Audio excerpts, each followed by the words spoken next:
ও মা, তুমি এই কচু শাক আর এইগুলো তুলেছো, এইগুলো কি করবে বলে? এগুলো সব বিক্রি হবে। এগুলো পাতার থেকে ফুলে বেশি দাম, ফুল বেশি বিক্রি, পাতাও বেশি বিক্রি। দেখো তো বন্ধুরা, এই কচু কচু ফুল। এই কচু ফুল কেউ কখনো খেয়েছো? কচু ফুল একবার খেয়ে দেখবে। যদি তোমাদের কচু ফুল যদি ভালো লাগে, তাহলে আমার এই কমেন্ট বক্সে কমেন্ট করে জানাবে। আমার শাশুড়ি মা এই কচু শাক বিক্রি করে। কচু শাকের ফুল, কচু শাকের পাতা, কচু শাক আর কলমি শাক। উনি এইগুলো সব মাঠ থেকে তুলে নিয়ে এসছে। আমাদের দিকে মাঠে প্রচুর পাওয়া যায়, ওই জন্য উনি মাঠ থেকে তুলে নিয়ে এসছে। রাত্রেবেলা বসে বসে সব কিছু গুছিয়ে উনি ভোরবেলা নিয়ে যাবে বাজারে।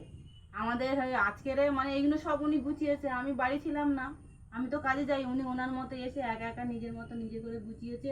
এটা কি শোলা কচু, আর এটা কচু ফুল, আর এটা কচু পাতা, আর এটা কলমি শাক। কলমি শাকটাকে সুন্দর করে সাজিয়েছে। দেখেছো বন্ধুরা, কত সুন্দর করে সাজিয়েছে। উনি বাজারে নিয়ে যাবে বলে সারা বেলা ধরে বসে বসে গুছিয়েছে। ওই কি কচু শাক, ওটাকেও গুছিয়েছে। এই আমার শাশুড়ি মা এইগুলো সব বিক্রি করে। কচু ফুল যতটা চাহিদা, ততটা পাতাও চাহিদা, ততটা ডাঁটাও চাহিদা।